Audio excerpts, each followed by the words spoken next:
Hey Vinod, hi. Very happy to have you over. So we are in Veeam on Air, the Resilience Circle, and I'm so glad that you're joining me for the first episode, which is in the backdrop of Veeam on Tour, our flagship event. And we are doing this event across the country. We concluded Veeam on in Bangalore last week. We have Veeam on in Delhi next week, and then in the first week of September, we are going to do it in Mumbai. The Veeam on Air is basically a get together and a conversation where we are going to invite leaders from the industry like yourself, and we're going to talk about the insights, the trends, and the practices that best drive data resilience, not just for the industry, but at large the overall community. And I want to just start with the weekend. So after Veeam on, I was in the Art of Living ashram. And one thing I picked from there is resilience is important even for us as individuals. Absolutely. Right? Isn't it? Yeah. Absolutely. So it's not about failing and falling. Yeah. And we had to basically talk about our experiences and our life journey.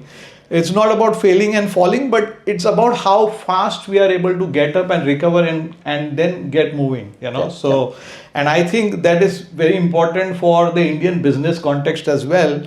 Considering the geopolitical scenario, the challenges that we see, across the spectrum, including the tech challenges that are there. This could be a very informal conversation that we are having. You can pick my brains and I'll pick yours. Absolutely, I will do that. I'll do that. Sure. So, since you've been at the forefront of SaaS, delivering SaaS as service for your whole set of customers across the country, and then you're also about $1 billion company, right? That's huge in Indian context, and I'm sure a large portion of that revenue is coming from your SaaS business. Any thoughts on what has changed in the last few years in the SaaS space? Sure. In fact, before we start off, Sandeep, again, an honor, and thank you so much for inviting me. Good news, it's a Veeam on Air debut. It's my debut as well. Absolutely. So I'm doing the first podcast as well. Have done a lot of media interviews and all of those, but never a podcast. So it'll be great to get that experience with you.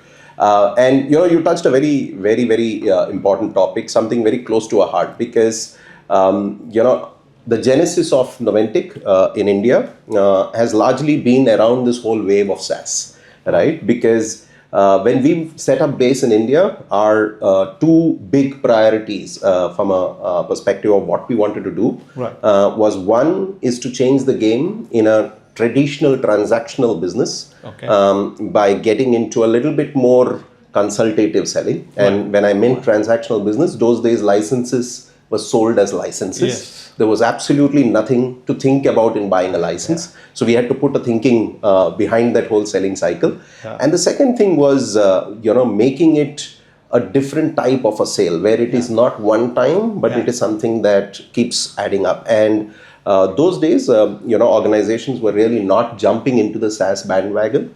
And I think we were one of the first few who could actually end up doing that.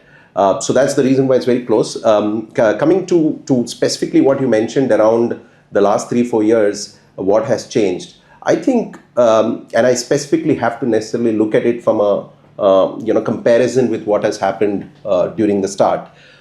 It's about how many organizations today adopt SaaS. Right.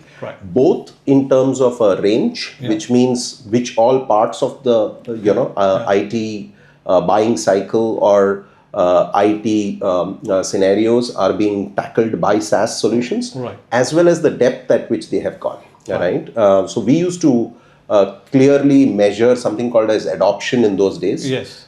Which used to be about... Those days are the same as mine, because looking at our grey hair, I'm sure we both have spent more than two decades. Absolutely. So I think that's one of the things that has changed big time. And there are no formal numbers that are there, but based on what we have as customer experiences and our connects or conversations with customers, I think 90% of the enterprises today are actually having a SaaS solution in some form or shape.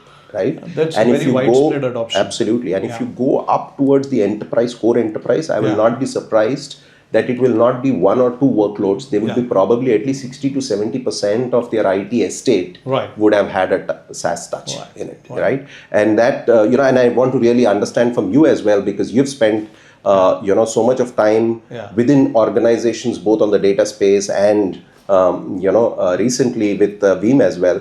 What is your take around, enterprises? What has led them, or what has fueled this whole adoption of SaaS within the enterprise? Yeah, absolutely. So, when we look at enterprise, and I'm talking about, and I agree with you when you say that 90%, I would go to say that almost 100%. I mean, I don't know of any enterprise that has not, jumped on to the, SaaS workloads or moving their, applications to SaaS. And I think the primary reason are first, when the adoption of cloud came in, early it started with infra, platform as a service or infra IaaS. But what customers eventually realized that it's not just putting the infra; they have to finally run the entire setup. True. And then when there were applications like Salesforce and Microsoft, I think it was not just driven by the hyperscalers or the SaaS providers, including the ones I mentioned and SAP as well, but also the need for the enterprise to essentially get into a space where everything is managed and they don't have to look into the day-to-day management of these applications, which clearly had a use case to be put on SaaS. Right. Okay, so I think the use case and the need to have an automated way of managing their applications was the one that led to this whole migration. And like you said, not one, but there's so many other applications. I mean, including the popular ones that eventually got acquired by big one. Think about a Concur. I'm not even talking of M365. Correct. Look at Active Directory now moving to Entra ID. I mean, all of these workloads on, and I think the vendors are also doing a great job. I mean, the big players, whether it's Microsoft, whether it's Salesforce, SAP, they have been encouraging customers there as well. Correct. And have you seen this whole thing around earlier we used to face this big conundrum about CapEx versus OpEx, right? You had a lot of Indian companies who were clearly thinking of CapEx being more better because on the P&L it looks better. There's only the depreciation impact that comes in. But did you see that same thing in enterprises as well when they were doing those decisions? Yeah. So, excuse me. Yeah. So, I mean, initially it may not have been exactly a weighted approach of CapEx versus OpEx. There was clearly, a need for enterprises for the management aspect and the ease of operations to kind of, move to SaaS. Right. Although, many a times the TCO ROI may not exactly work. If you look at objectively, may not work in the favor of SaaS. But then the overall benefits, which are not quantifiable, in terms of the cost of management, in terms of the security posture, because the SaaS workloads would perhaps have a better security posture than trying to build within your own infrastructure. And these are the benefits that organizations, if they were to recreate for themselves, would take them millions of dollars. Absolutely. And eventually, I think the enterprises started realizing that, hey, we have not factored this into our overall TCO, and this is the real benefit for us. Right. So I'm sure that the kind of downtime that organizations face earlier when they are running all of these applications within their own setup, in their own infrastructure, vis-a-vis when they have adopted SaaS, I'm sure they would have seen a huge change. In the uptime and positively uptime and availability of these applications, because in today's challenging environment, when we're talking about explosion of data and data moving all over, and then the kind of cyber attacks which are getting more sophisticated, to maintain the same level of RPO and RTO within your setup would be a mammoth task. So pushing it to SaaS perhaps gives you that that comfort and confidence that I mean somewhere these workloads are secure. Absolutely. True. since you are one of the largest Microsoft partners and particularly wanted to understand your perspective. Now, there could be 500 million M365 or O365 users all put together worldwide. True. Okay, and India with its huge base of users should be one of the top markets for Microsoft as well. So, what do you see as the trend? I understand that Microsoft offers different tiered level of services and availability for M365 particularly. True.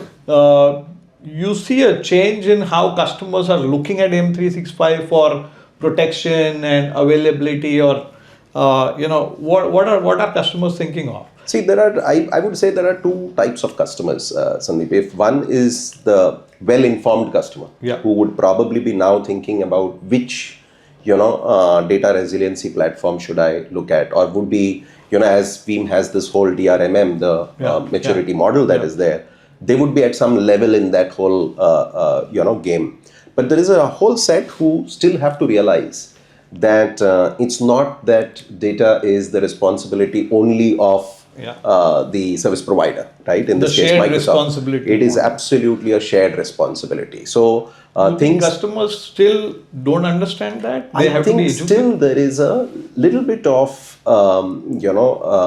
doubt in customers' mind, or I would say in clarity, lack of clarity in their minds about what happens with the data. Many a times they think that, okay, if I've taken OneDrive, or if I've done some of those data backups and all of that, or if I ask my people to also take their data backups regularly, it's a great way of keeping a 1+1 strategy. But that's really not the case, right? Mm-hmm. I mean, we all know that data, as well as user identity and access, as well as compliances, these are all customer responsibility, because you are getting the data, you need to take care of that data, right? Absolutely. So I think that is one set of customers. The second set of customers are really organizations who have realized that the importance of a data resiliency is not just about maintaining business in a particular format, or to have some sort of, I would say, insurance in place. It's also a competitive differentiator. Absolutely. Right? You necessarily need to give customers a confidence that whatever data that comes to you is safe, and you are not the source of a problem that comes in tomorrow. Right? So I think that whole maturity, you can break it up in India from two perspectives. But there is today a lot of focus on the backup part around data, building that whole resiliency model. But I think there is still a lot of education required about what is a resiliency maturity, right? You see that the awareness and the education required at the enterprise level, or with the enterprise customers, or you think it's more with the unregulated as well as the mid-market, right? So if you specifically look at the mid-market SMB customers, specifically in those industries which are unregulated, I think there is still a lack of clarity. The rest, of course, in BFSI and some of those segments which are healthcare, pharma, they've all already jumped into this thing. Probably their maturity might be a little bit something that there is a journey to complete. But otherwise they are there. Okay, cool. So, we have been also at the forefront of educating our customers that when it means a shared responsibility, it actually becomes customer's responsibility, because who is at the time of an eventuality, who is going to, get into finding out, okay, whose responsibility it is. Right? You better own up the responsibility and start taking proactive steps of protecting your data. Because uptime is what is really kind of, those SLAs are driven by the SaaS providers, but finally the ownership of data is the customer's own, isn't it? Right.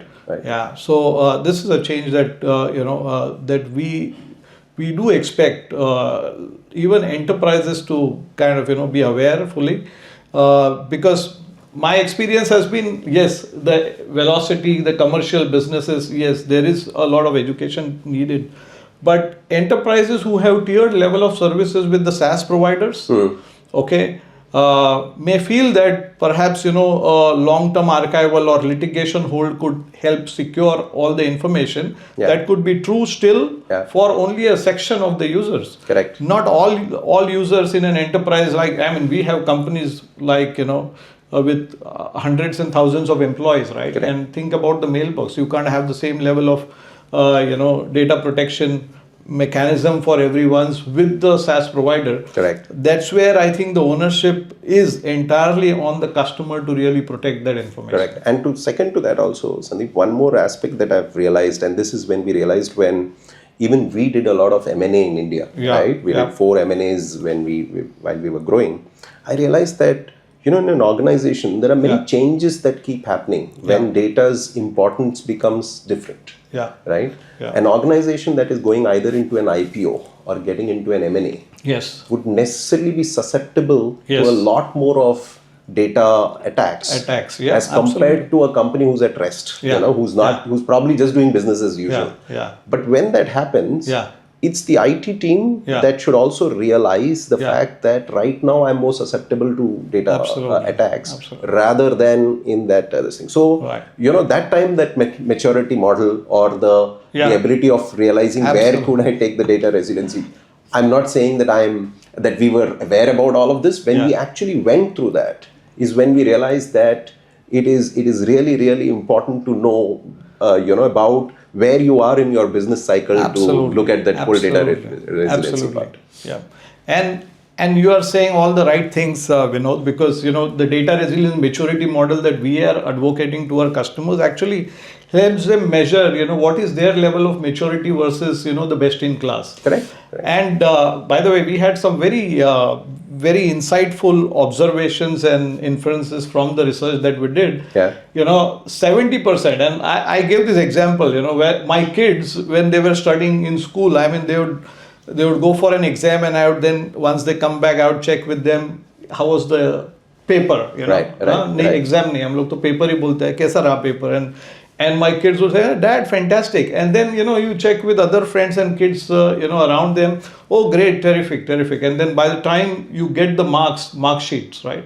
You don't see as that confidence in the mark sheets because there you would have fared much lower. Correct. And I see that happening in the industry as well, because the research showed that 70% of our customers said that they thought that they are at the highest level of maturity, they could handle any situation. Correct. And then when we further probed into what is their level of readiness, only 8% of that stood tall to the processes that were required to be called as best in class resilience.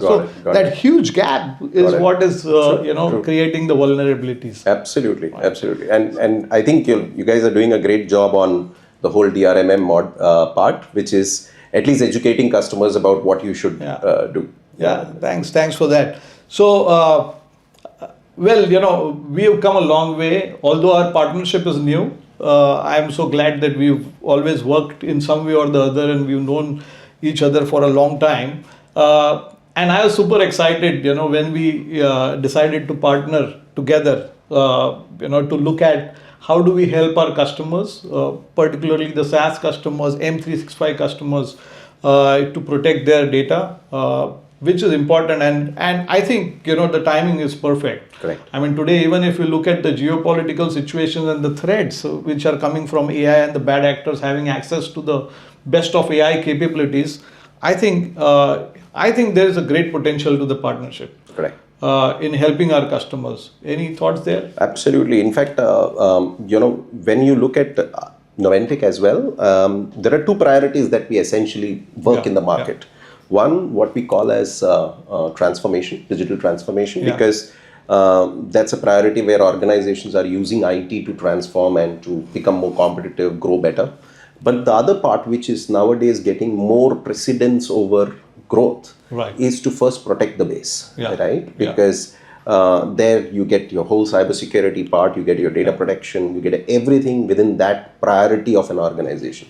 So Noventiq's goal in the Indian market has largely been around these 2 priorities. We don't serve anything except for these 2 priorities for customers. So I think in that sense, the partnership with Veeam has been fantastic. We have been I think, and again, as you rightly said, we are very strong with Microsoft. Yeah. There is a great Microsoft attached story with Veeam.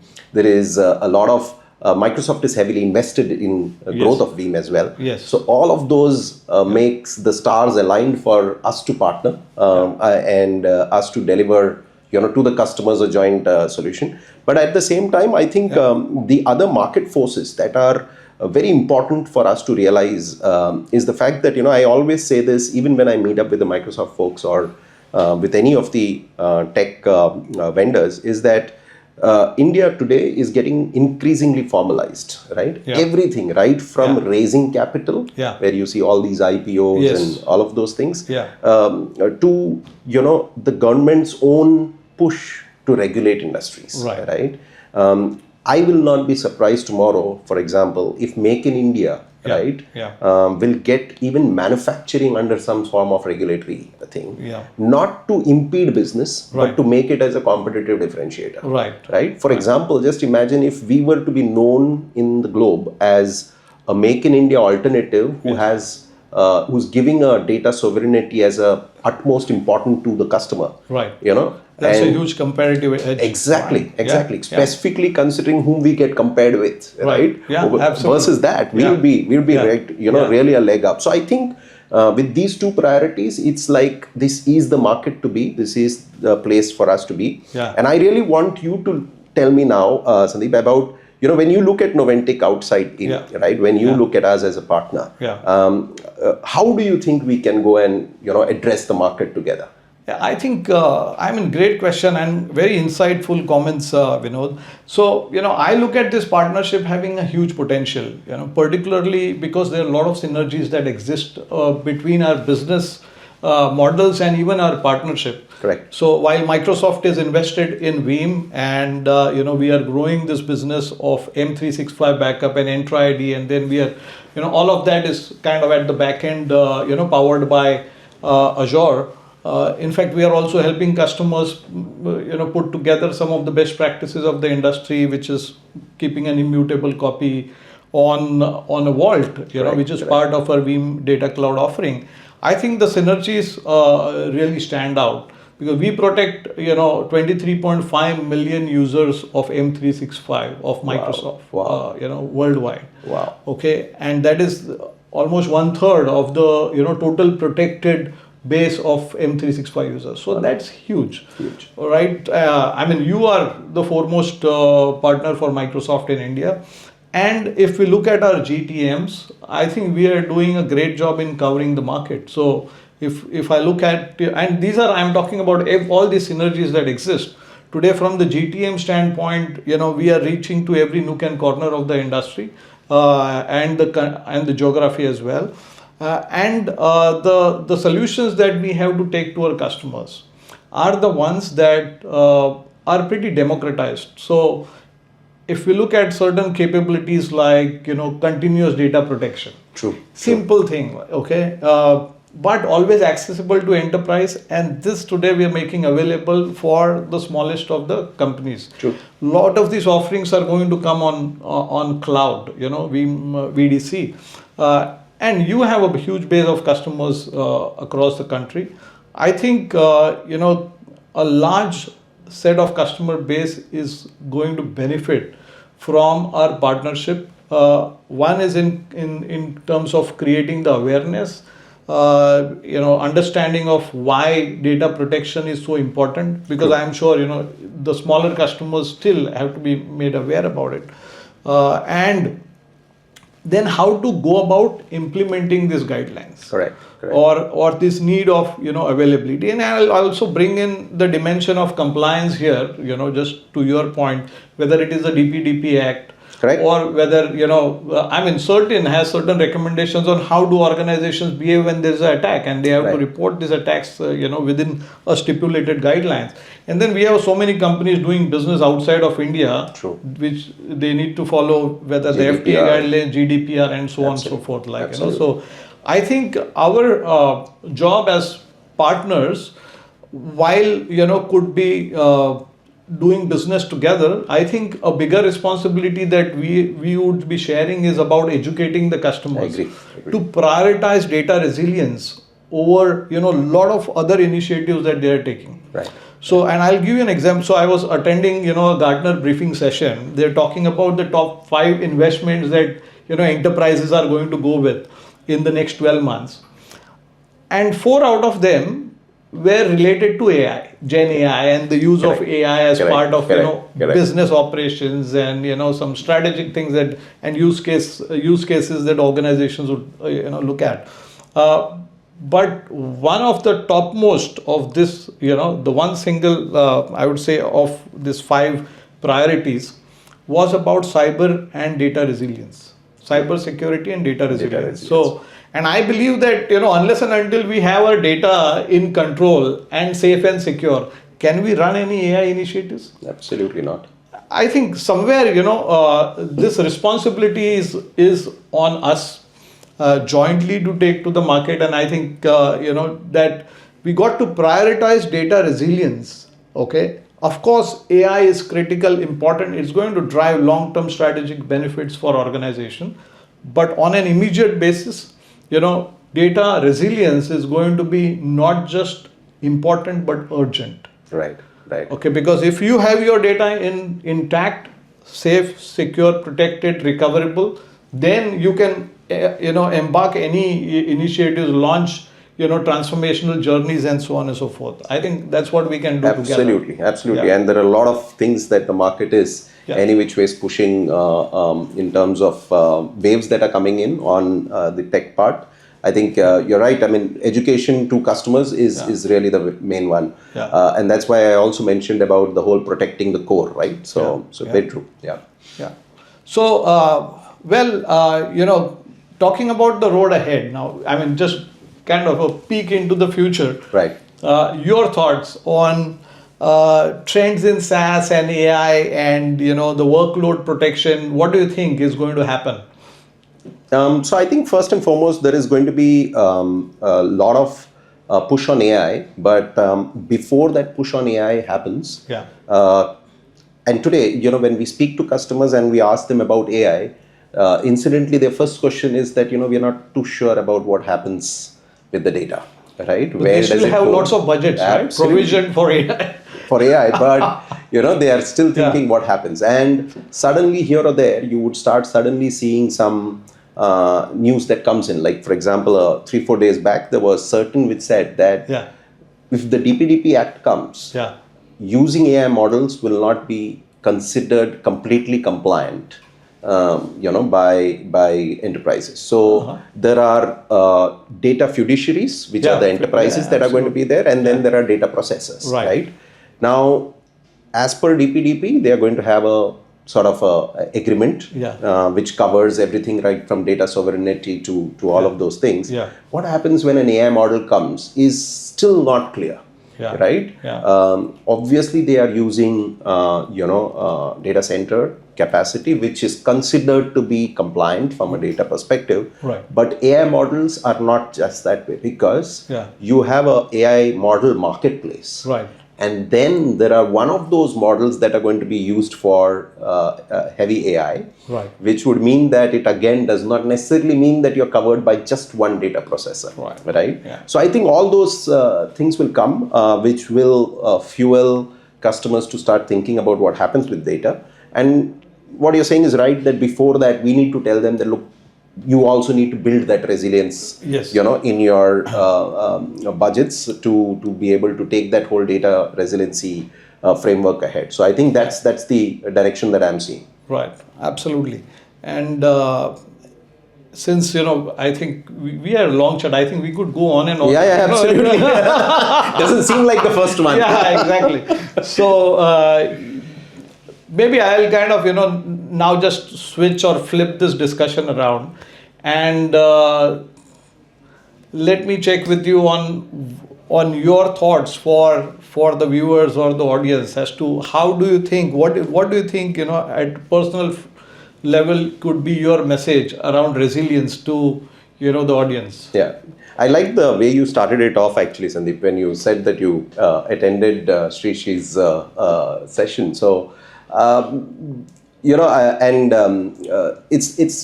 totally agree with that concept, saying resilience is not about weathering the storm, right? It's about how you come out of that wreckage, right? How do you navigate yourself out of that wreckage? So I think if anything that is there as a sort of message that I would like to put in perspective is the fact that, as leaders, we need to be very clear about the fact that storm will happen. Right? Yes, absolutely. Today we are seeing it with tariffs, right? Yeah. I mean, the country is facing it, absolutely. and you can't do much about it. But I think you need to put your mind into coming out of the wreckage, right? And navigating yourself out of it. Right.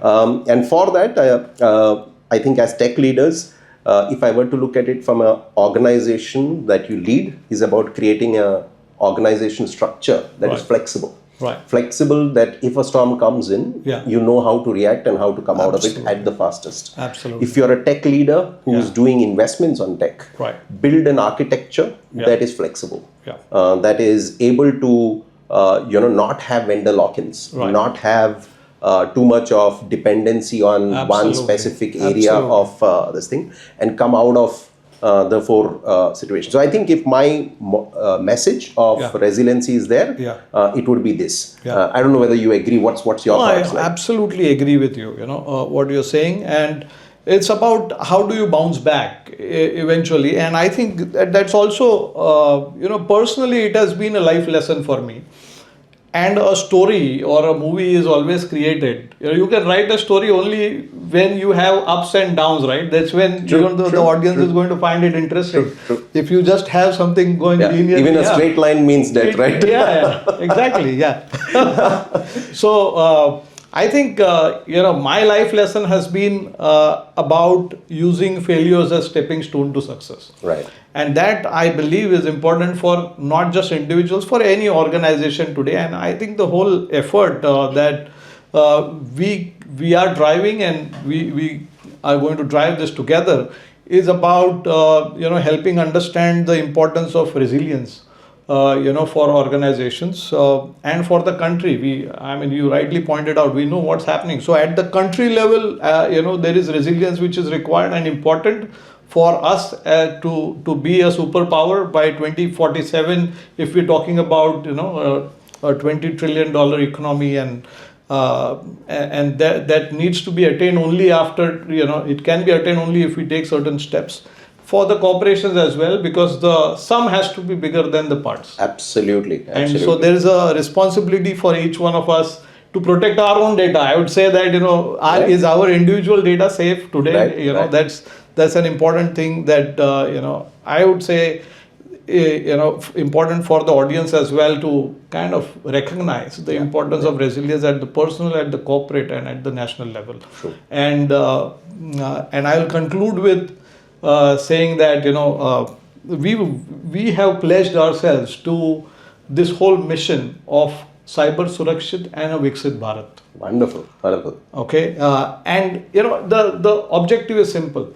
Not a single bit of data which is important to you should be unprotected. It should be absolutely 100% recoverable any point in time. Right. And that objective, we are basically spearheading this whole initiative at different levels to make sure that we are able to achieve it at the individual, at corporate, and at the national level. Absolutely. And you make a secured workplace. Absolutely. With our partnership together, I think we'll also contribute to making it as a Viksit Bharat as well, right? Absolutely. I mean, that's the whole thing. Great. Absolutely. Hey, wonderful to have you over. Always a pleasure. Thank you. My pleasure. My pleasure, Sandeep. Yeah. This is our debut of Veeam on Air, the Resilience Circle. So, thank you. Had a wonderful chat. Thank you so much. Thanks.